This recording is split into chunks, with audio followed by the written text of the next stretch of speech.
Tony Morris is going to talk to us about the future and IODP Cubed. So I think this is something everyone's been waiting to hear about, and is very excited to know more about.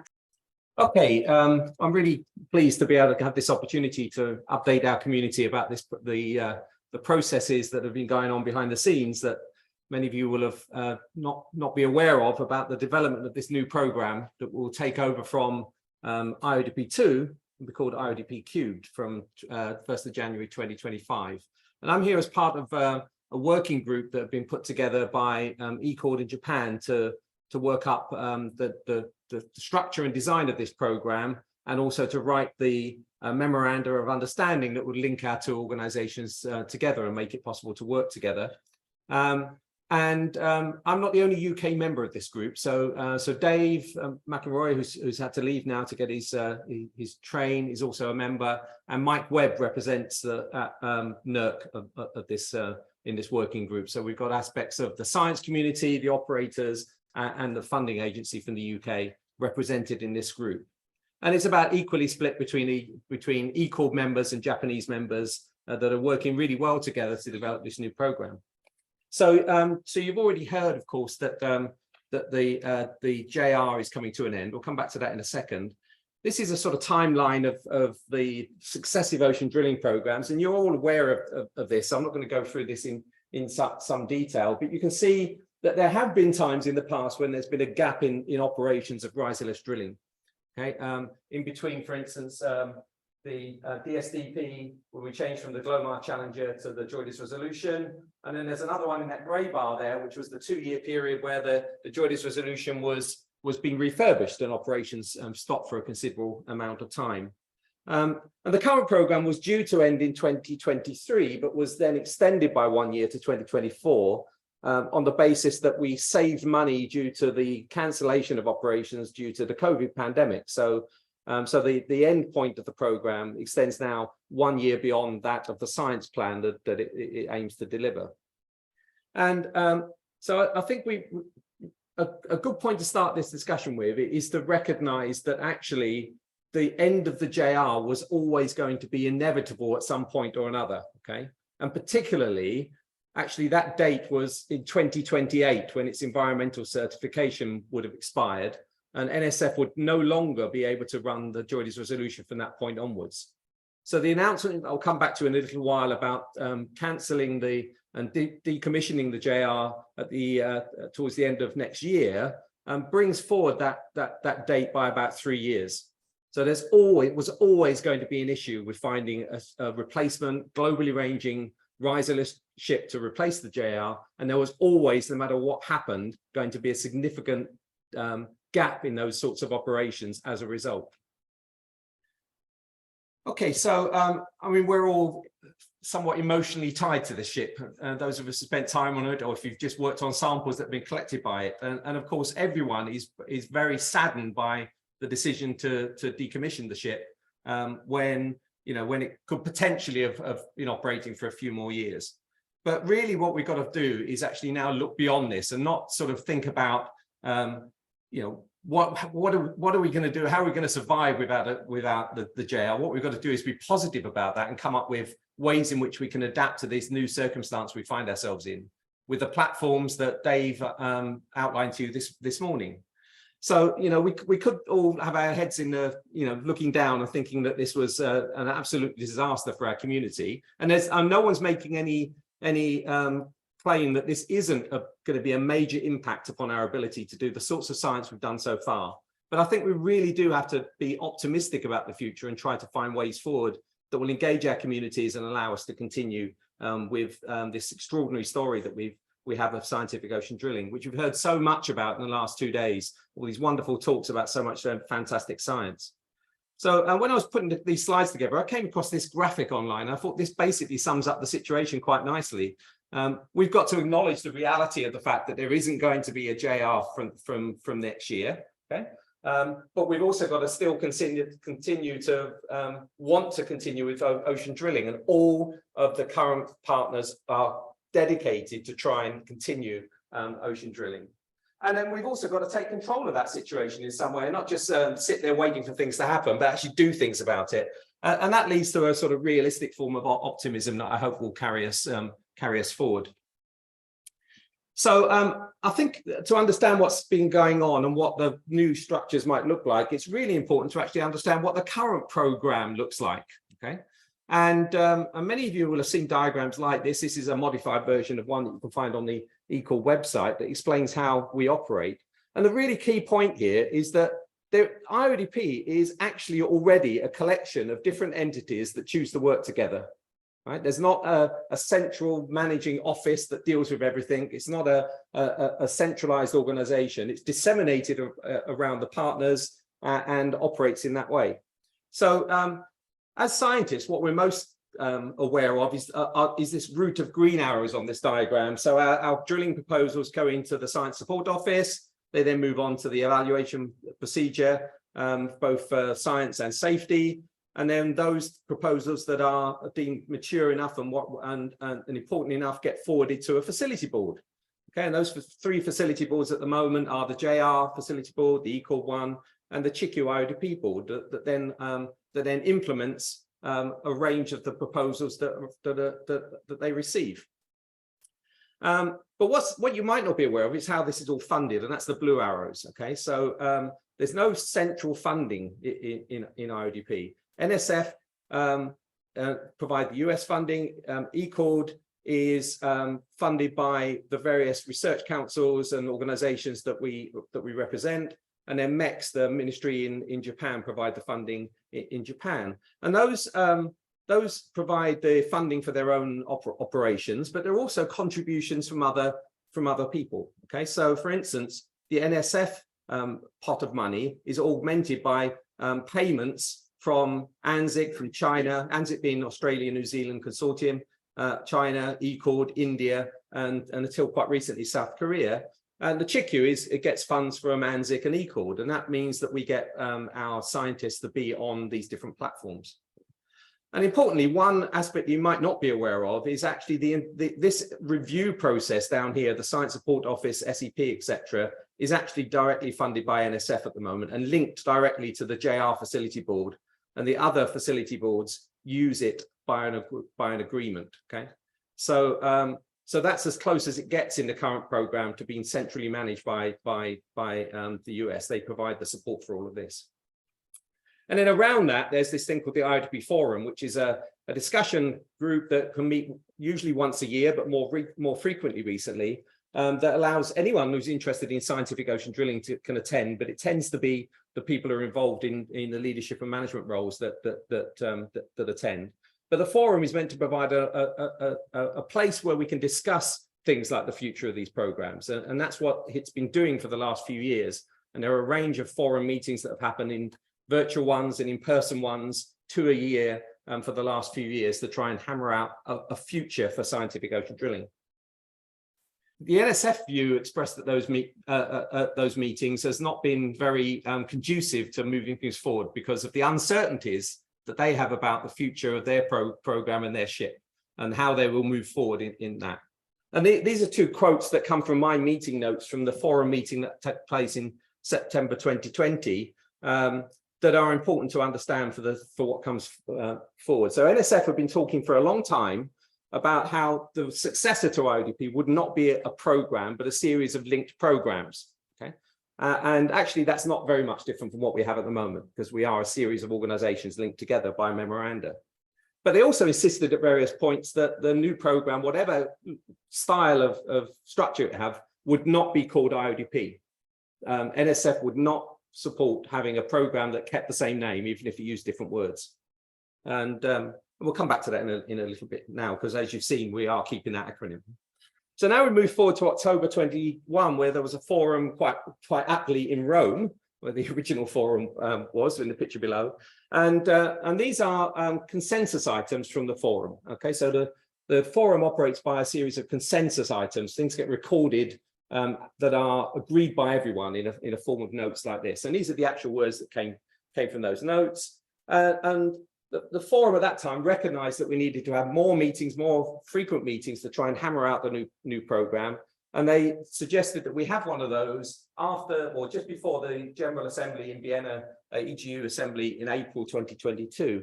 which then went on and took place. And this statement at the bottom was a forum consensus that it agreed that an MSP only phase might be possible to fill a drilling gap due to the retirement of the JOIDES resolution. But at that time, we didn't know when that would be. And nominally, it was put down as 25 because that's the end of the current program. Okay. So in response to that, ECORD and Japan had already decided that for operational reasons and to maximize the return from our investment, we should start working together following the Japan trench expedition that Mickey told us about, then provided a model that could do what had been talked about at the forum so far. And that was this structure, which doesn't look very different from what was before. A series of programs. At the bottom here, there would be the ECORD Japan connection, the ECORD Japan program down here.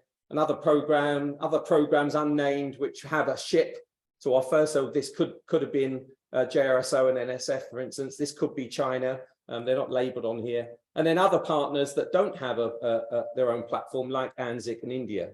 Okay, so very similar to what we have at the moment. And in fact, the only two changes here would be, firstly, ECORD and Japan working together, and secondly, that we were suggesting that those support services of the evaluation systems shouldn't be linked to a single operator anymore, and would be centrally supported by funding coming from each of the partners. And this wiggly line here indicates that at that stage, we hadn't discussed how that would operate in terms of how SEP will pass projects to these different operators. And the green boxes here are meant to indicate facility boards. And in our planning at that stage, we called the ECORD Japan one the Operations Advisory Committee. That now has changed to the MSP Facility Board. And still there will be a link via a forum to things like ICDP. And that model was called the Alliance model. So that was presented at this meeting in April 22 at the forum meeting in Vienna. And these are consensus items from that, where we were thanked for doing that and thanked for starting the discussion about how the new program should look. But NSF at that meeting were unable to comment on these proposals for reasons that I've touched upon already. The sensitivity of not knowing what the future is like for their own program. And in the consensus items, NSF had this note added that said, and these are the exact words: NSF abstained from involvement in common statements about a post-2024 program, and further stated that it will be informed but not constrained by these statements. So that refers to the points that are up above. Okay, so now we're at the point where we've got this structure, NSF not able to really comment on it, and we need to find a way forward. And then the big bombshell dropped with the announcement in March of this year that the JR would be discontinued and decommissioned. And so that then actually removed some of the obstacles to actually moving forward with this process and taking it further forward. But at the same time, we're aware that we want to keep all options open to all of the current partners, any potentially new partners coming into this program. So what we've designed for IODP-3 is specifically designed so that NSF, the US community, any other community can contribute and join the program with no barriers. Okay, so the situation following that decision is this, that NSF is continuing to discuss the future of US involvement in science drilling with its community. And there was a webinar with NSF that happened about 2 weeks ago that you might want to look at. It's recorded and you can find it on the website. In that, it was mentioned that it might take 15 to 20 years to be able to implement a new vessel for the US. And they're in the process at the moment of figuring out what they're going to do. Okay, we have no clue, I have no clue yet about what the outcomes of that process will be. The news from other partners, you've heard this earlier on today in response to a very good question to the talk that Dave gave. China is building a new drill ship, and that will be apparently available and by the end of next year. And they're preparing to become a platform operator. And so and throughout all these processes and in the forum meetings, China has been very open and saying that they want that new facility to follow IODP guidelines in terms of open access to samples, data, etc., and have international participation. So that's a really positive thing. And they're also saying that when it comes online, they might be able to operate 1 or 2 expeditions a year. ANZIC and India have indicated that they are willing, that they wish to maintain their involvement with scientific ocean drilling. Anything I'm saying today, nothing is signed off or anything like that. These are all just agreements informally at the moment. We don't know whether they will join us formally, but we hope they will. And they'll provide some extra funding that will increase the amount of expeditions that we can run. And then ECORD and Japan will continue our collaboration and act as platform operators. And we've taken the lead in developing this new program now. And we felt that, you know, after the JR announcement was made, then we could be a bit more flexible in what we wanted to achieve. So this is now known as the International Ocean Drilling Program. And it uses all the words that we recognize and describes more accurately what we do than the current name. Okay, so this would be IODP-3, and our Equal Council member from Germany made the very great suggestion that we actually then just call it IODP cubed to make it a little bit easier to say and a bit more catchy and indicate there's a difference. Okay, so the full words are International Ocean Drilling Program. When we talk about it, we should say IODP cubed. Okay, so this is the structure that we've currently got on the table that is in the draft versions of the Memorandum of Understanding that we're working on. It's not finalized yet, and it may change if the NSF come back to us and say that they want to be involved. We don't know that at the moment. Okay, so the situation as it stands at the moment is this is how it would work. There are 3 classifications of organizations that provide funding. There are core members that are ECORD in Japan. Then associate members who are organizations that don't have a drilling platform, okay, but are willing to provide funding on a long-term basis, not sort of just a couple of years, 5 to 10 years of funding. So that's where, for instance, ANZIC and India would join if they approve this structure eventually and want to join us. And then there was this new classification of temporary members. So that's, for instance, where you've got a situation where a country is having drilling going on offshore of its territory. They're really interested in that. They want to provide some support, perhaps some in-kind contribution of a ship, or they might want to get their scientists on board, and they'll be able to provide some years of funding to help that expedition get off the ground. So the funding then funds the science evaluation, and it funds the expeditions that are over here. And the evaluation system looks identical to what it does at the moment, just different names. Okay, so there'll be an IODP Cube Science Office going into a science evaluation panel and associated EPSP equivalent, and then moving up into a single facility board, which will then pass the proposals to either ECORD or Mario 3 to implement, depending on whether we're using a hired ship or the Chiku, which is part of the program. Okay, the expeditions happen, and one other change is that, of course, JRSO in the States are responsible at the moment for the publications from IODP-2, and if that doesn't continue, then we need to find a way of dealing with that. And it's suggested at the moment that the science office might take on that publications role to fill that void. So this is the sort of structure of what IODP Cube would look like. Very simple, very efficient. Around that, we would still want to have a forum. Okay, and we've suggested in our draft at the moment that we call that the Scientific Drilling Forum rather than the IODP Cube Forum. But we haven't discussed this yet with ICDP, but the aim there will be a forum for all types of scientific drilling, but that has to be discussed with IODP, with ICDP, whether they want to do that or not. And also the potential to have other science programs involved and coming along, things like planetary science and NASA, etc. There's always the potential for new members and partners, and there's always the potential for other drilling programs. So China would be developing its own drilling program, which they could call whatever they want. They could call it IODP China if they wish. But the aim here is that would interact with the core members over here and the associate members via exchanges of berths rather than rather than exchange of money, because that just politically makes it easier to collaborate with each other. I do note actually this between my computer and this one, some of these arrows have shifted. There were sort of double arrows there, so that there will be exchanges. Scientific scientists from our countries could sail on Chinese vessels, etc., and vice versa.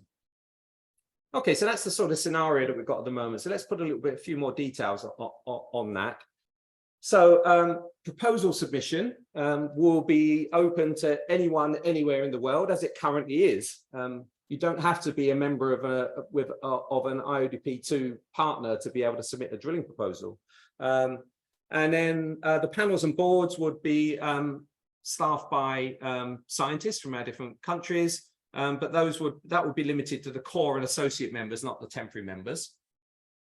And expedition science parties would be following a sort of system like we have in ECORD of quotas. You get what you pay for, basically. So the more money a program puts in, the more bursts they get, which seems only fair. And we intend to revert back to how the JR used to work by not involving co-chief scientists in the quota calculations. Co-chief scientists would not count for those, okay? And that would mean that you don't, by the selection of a co-chief scientist, you don't remove a science berth from a nation. And the other thing is that we're saying that those co-chief scientists could come from non-member nations as well. So for instance, if there's an American-led proposal and America's not, so let's say in the future they're not part of this, we hope they will be, but if they weren't, an American-led proposal could come into the system, and the lead proponent, the American scientists, would normally be invited to be the co-chief scientists, even though they're not involved formally by any financial arrangement. So this is how that works if you wanted to just have it in a table form, that panels will be open to core and associate members, proposals to everyone in the world, expeditions would be everyone except the non-members, and temporary members, that will be dependent on how much money they pay. Samples and data and workshops available to everyone as they currently are. And then the training events, like the ECORD training events that we put on, the ones that Japan put on, would be open to all the members, but not to non-members. So that's pretty much as it is at the moment. So you can start to see the situation that not much changes apart from the range of platforms that we have available. One change, though, is that because this would be operating in a MSP type mode where there's an onshore science party, we recognize that we don't have to limit ourselves to about 30 scientists in a science party, because there's only a few people that actually need to sail on an MSP expedition.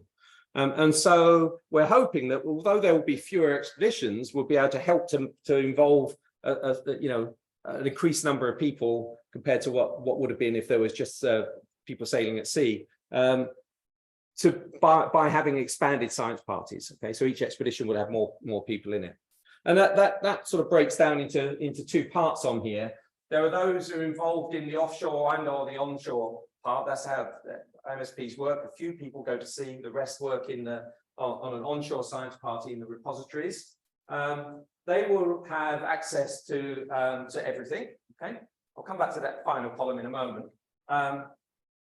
There would be also, at the same time that people are applying to sail or be involved in these, people could apply saying, I don't want to come to the science party, I don't want to go offshore, but I've got this fantastic method that I think would be really appropriate to this expedition, and I'd really like to be considered as a shore-based collaborator in some way.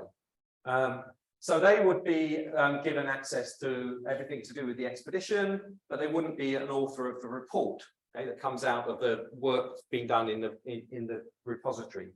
Although obviously there'll be authors of publications later on. And the rest of the community, well, nothing really changes here. They have access to samples and data post-moratorium, but they don't spend. That final column is just to recognise that that actually there's a reviewing process for IODP publications that we need to consider. At the moment, that involves an editorial meeting held in College Station, where the leaders of each of the groups go and spend a week rereading and reading and editing the volumes.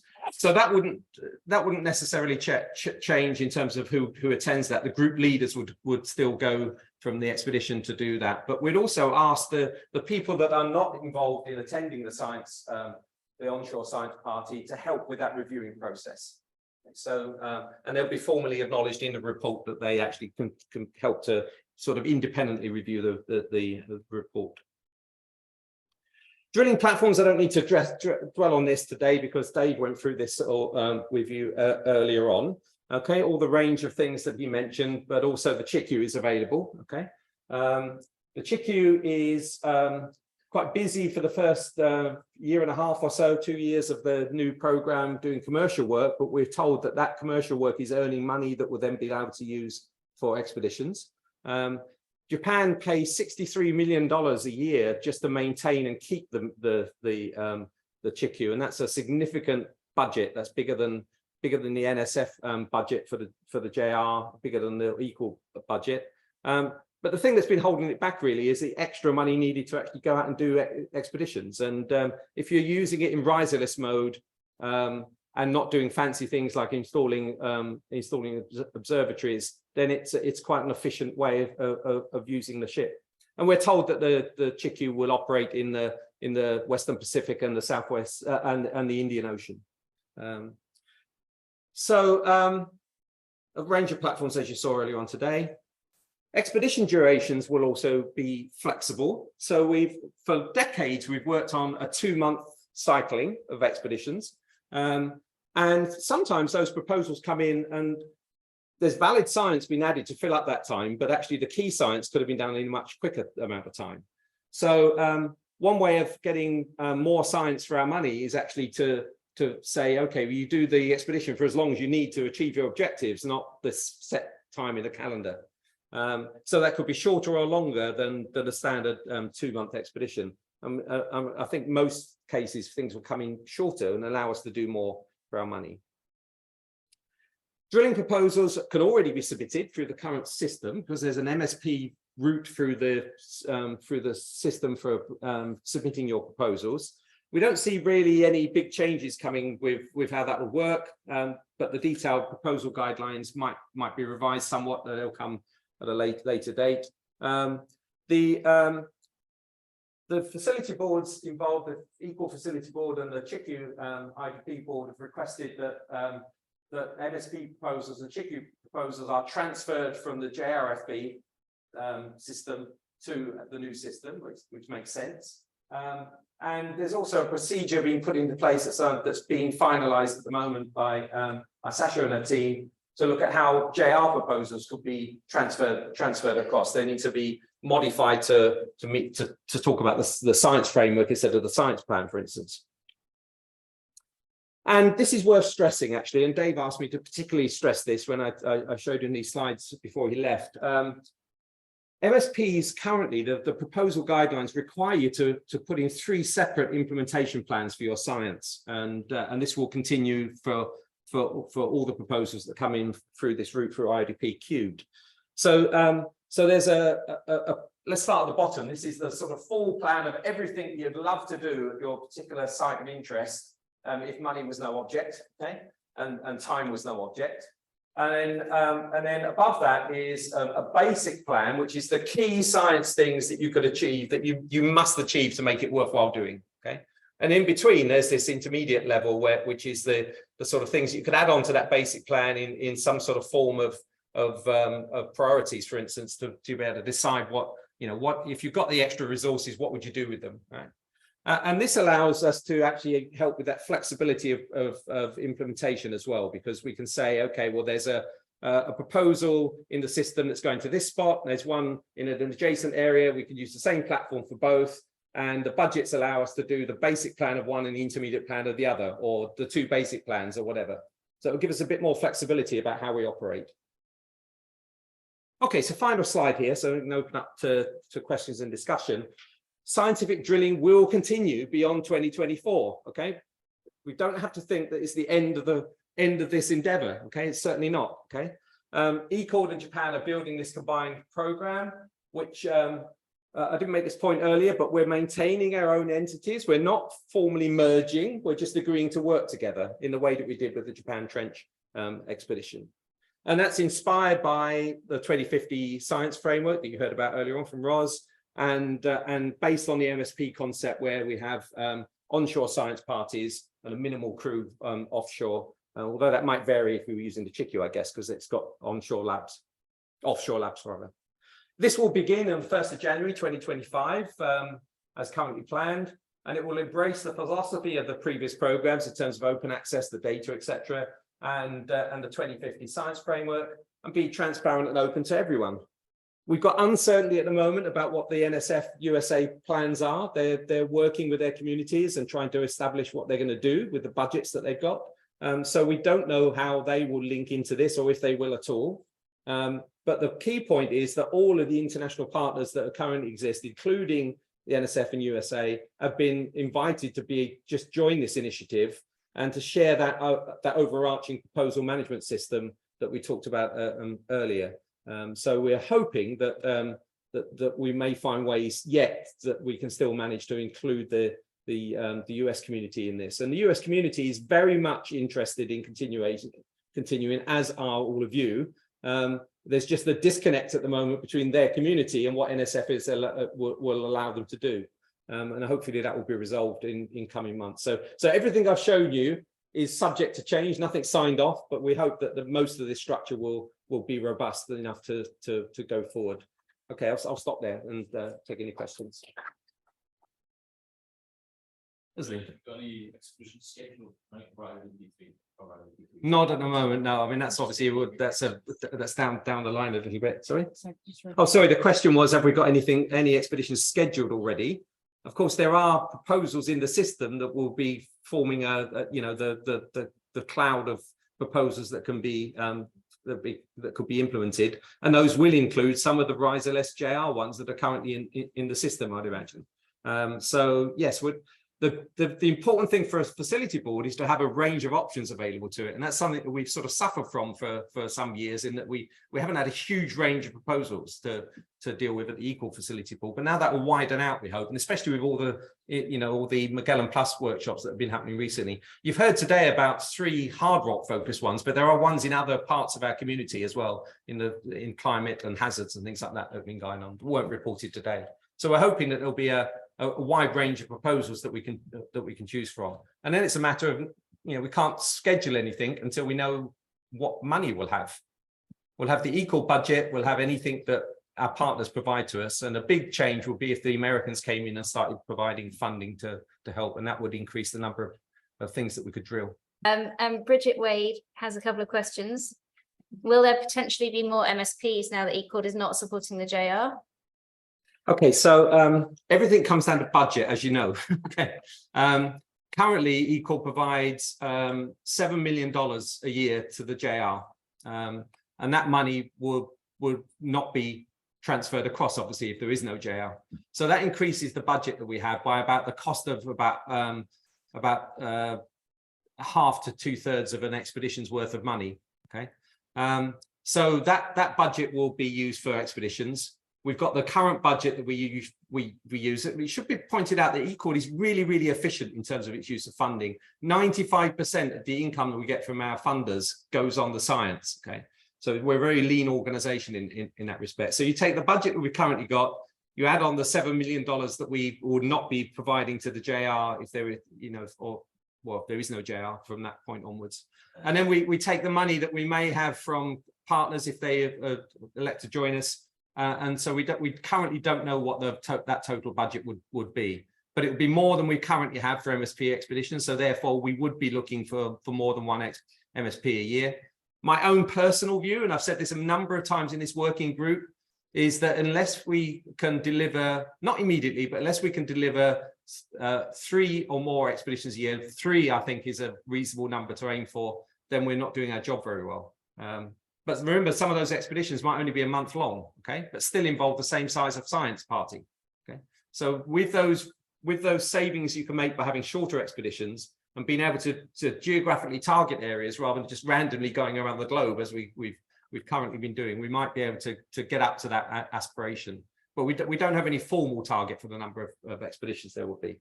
Okay, and Bridget's second question was, what will be the status of the Gulf Coast repository for getting samples from legacy ocean drilling cores? It's a very good question. So, the situation that you must understand is that all of the cores ever collected by the JR belong to the US government. Okay, they are distributed by a series of agreements around the world. So geographically, they go to different repositories, the Gulf Coast repository, Bremen, and the one in Kochi. And there are currently discussions and letters being sorted out that will maintain that for the foreseeable future. Certainly in the initial instance for the first 5 years, but then there's no appetite at all from any body to try and send cores back to where they belong in terms of ownership, or to change the way in which the repositories work. So I think that that is the one really positive thing that we know is definite. I would say that the way the repositories work will not change. You'll still be able to get samples from any of them. You'll still be able to visit any of them. I don't think anything will change there. Okay, and Chris McLeod asks, is there any possibility that ECORD might consider part funding or supporting a seabed rock drill facility to succeed BGS's RD2 or MEBO? This was too expensive for any one member country to support alone, but is clearly a key tool for IODP. Okay, Chris, that's a good question, but it's one that Dave would have to answer for you. But from what we've seen so far, I think that the route here is really to not do that, but to actually hire proven commercial seabed rock drills that would allow us to target the areas that we need. If we start investing in money in facilities, then we have to start maintaining them and everything else, and that takes science money away potentially from other things. So although it's an interesting idea, I think the operator would not want to have to invest in that, given that they've just decommissioned the RDC-2 and have a range of commercial ones available that can target and drill as well, if not better, we hope. So a bit of a negative answer there, Chris, but I think that's the realistic answer. Lisa? Sorry, when you were talking about budgets, obviously the sort of uncertainties, how much budget there will be. Can you give an impression of where things are at with different maybe ECORD member countries renewing their funding for the future? Yeah, yeah.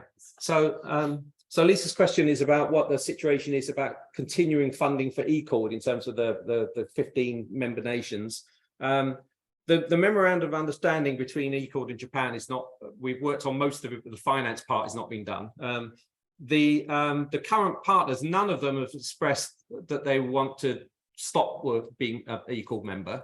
And some of them are actually increasing their budget year on year. Italy, for instance, has been progressively ramping up their contributions, and they're approaching $1 million a year now. There's no plans for any of, as far as I'm aware of, that no one's mentioned this to me at council or anything else, for a member to drop out of ECORD. But at the same time, there's also very little chance that budgets could increase. We're all facing flat budgets, which in effect are declining budgets because of inflation and the rising cost of fuel, etc. So yes, we would urge members to try to get more money for their subscription to ECORD, but it's an uphill struggle for many countries. Is that a valid point, Mickey? You're involved in those things where we talk about it at ESAC. I don't think there's any evidence that anyone wants to drop out or change, but increasing our budget is a difficult thing.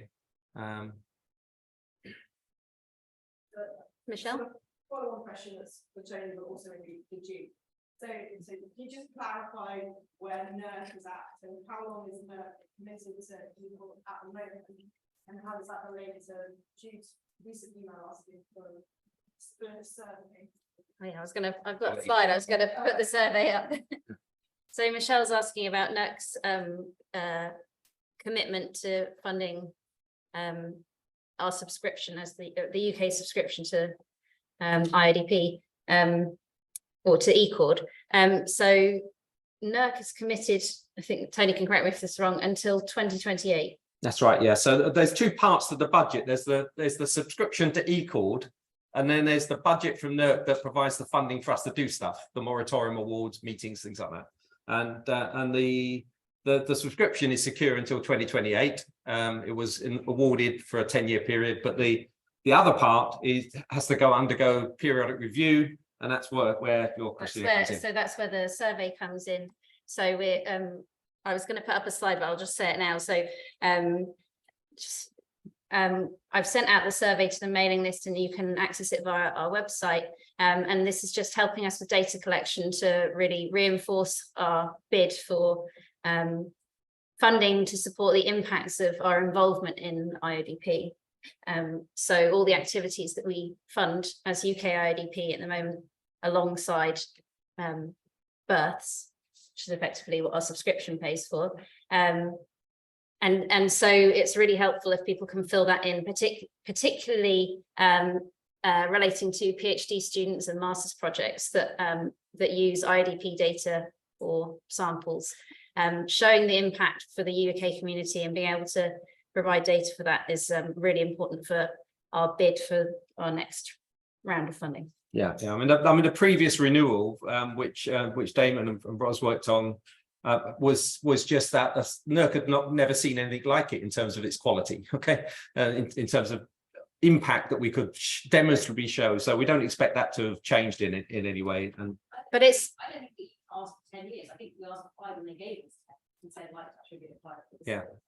but it's worth noting that one of the big message from NERC's review of that bid was that this is a hidden gem and that people don't know about IODP. So what Roz's message about outreach is really important. So any outreach that you want to do or that you're interested in doing, please get in contact, and we're working on that from our side as well. But it's making people, everyone knows what NASA is. No one really knows anything about ocean drilling. So anytime you have a chance to tell people about it, and I'm talking about just the general public, it's really, really important to try and raise awareness